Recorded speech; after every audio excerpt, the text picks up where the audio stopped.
Olá, jovem! Tá começando mais um Falando de Parapente. Hoje eu vou falar sobre rajadas de vento. Se inscreve no canal, deixa um joinha, compartilha esse vídeo. Se você gostar, me segue no Insta e a página Falando de Parapente. Também entra na loja do canal para ver as novidades. Vou falar sobre rajadas de vento. Quem me mandou essa sugestão foi a Silvia Ohu, acho que é esse o sobrenome. A Silvia falou: Ricardo, fala um pouco sobre rajadas de vento. E aí eu decidi falar um pouco sobre rajada de vento. Tem um vídeo anterior sobre entrada de frente fria, sobre frente fria. É um vídeo anterior a esse. Qualquer coisa, depois você volta ali também, que eu acho que um assunto completa o outro. Mas eu vou falar aqui sobre rajada de vento e os riscos, né, de se voar com vento, com rajada superior a 10 km por hora. Né? Mas vamos tentar entender aqui como é que o vento surge. Né? Você já se perguntou assim, como é que o vento surge? O vento surge da macrocirculação da atmosfera. Né? Então você tem baixas pressões, né? Você tem ar quente subindo e você tem ar frio tomando esse lugar. Então você tem uma atmosfera que está a todo tempo se movimentando. Conforme ela se movimenta, tem ar que desloca para um lado, tem ar que desloca para outro. A maioria das vezes desloca circulando por causa de efeito de rotação da Terra, tudo mais. Isso é a macrocirculação da atmosfera. Acontece em grande escala no globo inteiro, porque tem hora que vai estar lado do globo ensolarado, lado sombreado, lado com... Deixa eu pegar uma caneta para exemplificar. Então você vai ter lado ensolarado e lado sombreado, e vai ter estações do ano, verão aqui em cima e inverno aqui embaixo. E depois do outro lado lá você vai ter, porque a Terra gira assim, ó, ela não muda esse eixo, né? Então você vai ter verão aqui embaixo e inverno aqui em cima. Então, a grosso modo, existe a atmosfera nossa que se você fosse imaginar que ela fosse líquido, né, ela é um gás, mas ela tem uma viscosidade. Então, se você for imaginar, ela está se movimentando como se fosse um líquido. Se você imaginar como se fosse um líquido, é melhor, porque daí um líquido viscoso, como se fosse um óleo se movimentando, você tem uma visão melhor dessa circulação, né? Paralelo a isso, você tem uma movimentação em microescala também, que é o que a gente usa para voar, que são as termais. Né? Então, o Sol vai esquentar o chão, que vai refletir de alguma forma essa radiação, vai esquentar o ar que está em volta, e esse ar vai subir, e aí formam algumas movimentações de vento, algumas rajadas de vento, por causa das termais. Outra situação é o vento da macrocirculação. Você está na rampa, tem vento atmosférico vindo na sua direção e você tem termais estourando na frente da rampa que vão interromper o fluxo do vento, vão represar esse vento. A hora que elas saírem da frente, solta aquele vento que vem sendo pressionado pela atmosfera toda, eles vêm em forma de rajada, né, acelerado até a montanha. Então, a grande circulação e essa microcirculação é que são responsáveis, né, pela movimentação do vento e pela formação de rajadas, muitas vezes impulsos ali, né, vem rajada para, rajada para. Muita gente se baseia para decolar, né, na rampa, exatamente pelos ciclos termais, e eles contam a hora que entra alta e que entra baixa. Entra alta, entra baixa. O que é? Esse represamento do vento, e aí a termal saindo e puxando aquele ar. Então, a rajada está ligada a essa movimentação da atmosfera. Né? Outra situação é o estrangulamento, a formação de venturi. Né? Então, o lugar onde existe um gap ali vai acelerar o vento. Então você tem camadas, né, gradientes de vento onde... lembra que eu falei que o ar é viscoso, você imaginar como se fosse um óleo? O que acontece? Se o ar se movimenta a uma velocidade, supondo, tem aqui um lugar subindo, tem um lugar entrando ar. Esse ar que está entrando, ele vem como se fosse um paredão aqui, né? Na realidade em forma de cunha, vem se movimentando. Aqui em cima ele não encontra resistência nenhuma. Porém, aqui perto do solo, ele vem atritando com o solo, vem tombando nos relevos. Então ele vai diminuindo de velocidade. E aí vai ganhando velocidade conforme a altitude, formam gradientes de vento. Muitas vezes, até perto do chão, pode ser que o vento esteja sem velocidade nenhuma, porque ele vai perdendo velocidade, encostando com os obstáculos, raspando no chão, né? E aí na parte de cima você tem mais velocidade, né? Nos gradientes superiores. Mas é regra isso? Não. Pode ser que no gradiente superior você tenha vento mais lento, embaixo esteja mais rápido. Tudo vai depender da movimentação da atmosfera. Você pode ter vento nessa direção aqui, vento nessa direção lá em cima. Isso tudo você vai ver a previsão. E aí tem o chamado aerograma, que mostra exatamente onde está a direção e velocidade dos ventos através de setinhas nas previsões. E aí você vai olhar as camadas voáveis que a gente vê aí, vamos ver até 3.000, até 4.000 metros acima do nível do mar. Olha, essa camada, acima disso já não interessa muito pra gente, mas até 4.000 metros é bacana. E aí você tem esse fluido viscoso se movimentando, às vezes em várias direções, às vezes uma direção só, mas é importante saber que ele perde velocidade. E às vezes acelera por causa de alguns fatores, como um venturi, por exemplo, né? É uma regra, mas é mais para ser didático. O ideal é se decolar com rajadas abaixo de 10 km por hora. Se o vento está 15, normal, a baixa está 15 e a alta está 25, estaria seguro para decolar. Se o vento está 15 e a alta está 35, aí o ideal é não decolar, porque a diferença entre a baixa e a alta, ou seja, a rajada, está muito alta. É complicado, começa a complicar a vida. Então, existe essa regrinha, vamos dizer assim, para ser didático, porque às vezes 15 por hora de diferença não vai fazer muita diferença, depende da hora do dia, depende do que você está vendo lá na frente, depende se é termal que está puxando ou não, depende de vários fatores, mas para ser didático e ter um padrão, há uma convenção de que uma diferença entre 10 km por hora entre a baixa e a alta é um lugar seguro para você decolar. Se for mais que isso, passa a ser complicado, né, você decolar. Outra coisa que eu posso dizer é com relação a vento relativo, né?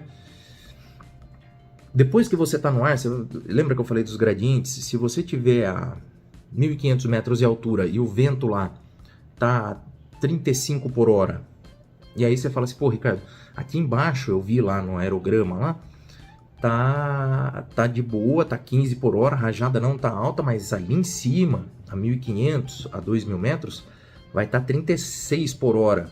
Se eu subir lá, eu vou ficar parado. Então, você vai ficar parado com relação ao chão, né? Dentro da massa de ar, você continua a 36 por hora. Se você estiver fazendo cross e virar a favor do vento, com relação ao chão, você vai somar os 36 com os 36 seu, vai dar 60, 72 km por hora para trás, né? Mas sim, se o seu intuito é fazer um voo local, você subiu a 2.000 metros, muito provavelmente você vai ficar parado. Vai falar, Ricardo, é perigoso ficar parado nessa altura? Não, desde que você tenha ciência do que você está fazendo ali, entende? Mas daí entra o conceito de vento relativo, né? De você estar relativo ao que essa velocidade está acontecendo. Eu tenho um vídeo sobre vento relativo, procura também no canal para você entender melhor esse conceito. A gente está sempre a 36 km por hora, aproximadamente, tá? Dentro da massa de ar, a não ser que a gente esteja acelerando, que a gente vai estar um pouco mais rápido, mas a gente vai estar sempre a 36 por hora. Se o vento está a 36 por hora, contra ele a gente está parado. A favor dele a gente está a 72, mas isso com relação ao chão. A gente está parado com relação ao chão. De costa a gente está a 72 km por hora, tá? Lateral a gente está num entremeio, né? Mas a 36 por hora nesse sentido a gente tá, mas vai derivar por causa da massa de ar se movendo, certo? Mas a nossa velocidade é 36 para frente, 36 para trás, dentro da massa de ar. Com relação ao chão é que soma, vira 70 e pouco, de frente vira 0 e assim vai. Bom, conceito de relativo. O que é importante dizer quando tem rajada? Quando tem rajada, a gente tem que manter a calma. Muitas vezes eu vejo amigos, por exemplo, decolam na rampa e aí entra a rajada. Você decola, você está a uma certa altura da rampa e aí entra uma rajada. Você coloca de frente e só patinando e não está andando, né? Aí começa aquele desespero, acelerador e técnica para ir para frente. É bom, lógico, não deve ir para trás, não deve ir para o rotor. Se acontecer isso com você, momentaneamente, dá para você dar uns 50% de acelerador, dá para você fechar os braços para não ficar com o bração assim, fecha os bracinhos, deita bem a perna, porque geralmente quando você acelera, você acaba ficando com o tronco em pé, deita para você conseguir ir para frente. Isso, se for rajada, não é super perigoso, porque você saindo do estrangulamento do relevo, muito provavelmente você vai conseguir avançar. Outra coisa que é importante é quando a gente está se movendo a 1, 2, 3, até 5 km por hora, parece que a gente está parado. Mas a gente está andando devagarzinho, está andando alguns metros por segundo, né? E aí parece, de lá de cima você olha e fala, nossa, eu estou parado. E não está exatamente, você está se movendo, mas está movendo bem devagar. Então, se você perceber que você está se movendo devagar, é só ter calma, esperar a rajada passar, porque ela vem em impulsos, né? Muitas vezes é até o esvaziamento daquele vale com o termal, né? Vai esvaziar, vai entrar bastante vento, tal, daqui a pouco ele cessa. Vai durar 3, 4, 5 minutos.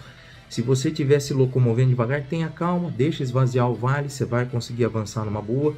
Se há uma rajada de vento atmosférico também, se não estiver te jogando para o rotor, tenha calma, espera passar a rajada e você vai se locomover. De preferência saindo, desencostando do relevo, porque aqui no relevo tem um estrangulamento desse vento atmosférico que faz acelerar esse vento aqui em cima. Então quando você está em cima aqui da montanha, a tendência é que você patine mais. Quando você está fora, a coisa flui melhor, você anda melhor, sai melhor desses problemas. Então você vai sentir muito mais a rajada estando em cima do relevo do que estando à frente dele, por exemplo, por causa desse estrangulamento do ar que forma o lift, por exemplo, né? Então eu falei algumas situações aqui com relação à rajada, nessa questão de você manter a calma. Ah, Ricardo, eu tô aqui em cima da montanha e eu tô voando para trás. Você tá voando para trás a ponto de ter problema, vai cair no rotor, essa rajada vai ceder ou não, entrou realmente um vento mais forte que vai perdurar, talvez você tenha que tirar para trás. Você tenha que virar para trás e fugir desse rotor para pousar longe, tá? Tome sempre cuidado em derivar com a termal, colocar de frente para voltar e não conseguir voltar, né? Muitas vezes porque você pega o momento da rajada, o momento do ciclo térmico que forma um vento forte e fica difícil e talvez você fique atrás do relevo. Então, tendo uma certa altura, percebeu que você não vai voltar, vira para trás, foge do rotor, né? Porque você sabe que o rotor é mais forte, vendo aqui, ele é mais forte na parte aqui de trás, depois ele vai ficando menos, fica turbulento, mas mais calmo lá para frente. Então, tira, vai longe, vai embora, faz aquele cross forçado. Mas isso é o último recurso. O que eu quero que você entenda é que, estando em cima da montanha, tendo rajada, vai ter momentos que você vai realmente parecer que está parado. E também o movimento de pitch com rajada, ele acontece, como se fosse entrar na termal, sabe aquela coisa? Oi, vai ter esse movimento de pitch, então é só controlar realmente, para que você não fique pendulando muito para frente, para trás, porque você sabe que se pendular muito para frente, colapso, aquelas coisas assim. Pendulou para trás, já sabe, levanta a mão, tranquilo, esse é padrão FAI, né? Basicamente, com relação à rajada, eu queria falar isso, para você entender como é que elas se formam, para você entender que é possível voar com elas, desde que seja dentro de um parâmetro seguro, e também com relação a esse deslocamento da massa de ar, e você entender que rajada, né? Se você decolou na rajada, ela vem e passa, então ter calma na pilotagem, tomar cuidado para não se precipitar a fazer alguma coisa que não seja indicado ali, né? Eu já vi acontecer algumas vezes ali, gente desesperada, e era porque a rajada estava segurando em cima da rampa ali, e a pessoa desesperada porque estava brincando de lustre, mas não esperou a rajada sair, o cara ali acelerando, desesperado, tudo, calma, bota ali os 50%, vê se você está andando, às vezes é 1, 2, 3 metros por segundo, ou seja, vai demorar 1 minuto para você andar 60 metros, para você andar 100 metros. Então, 1 minuto, pensa. E você naquele desespero para andar 60 metros, ou seja, sair da boca da rampa. Então tenha calma, deixa fluir devagar, vai passar aquela rajada, você vai conseguir sair. Beleza? Acho que é isso então, para a gente entender aqui. Se você tiver alguma coisa para completar esse assunto, coloca aqui embaixo, tá bom? Eu acho que eu dei uma pincelada boa aqui e tá bom por hoje, tá certo? Se você gostou, compartilha esse vídeo, se inscreve no canal, deixa um joinha, me segue no Insta, a página Falando de Parapente, entra na loja, tem novidades na loja, comprando lá você ajuda o canal. Fechou? Dito isso então, eu fico por aqui, mas eu volto depois então, falando de parapente. Valeu!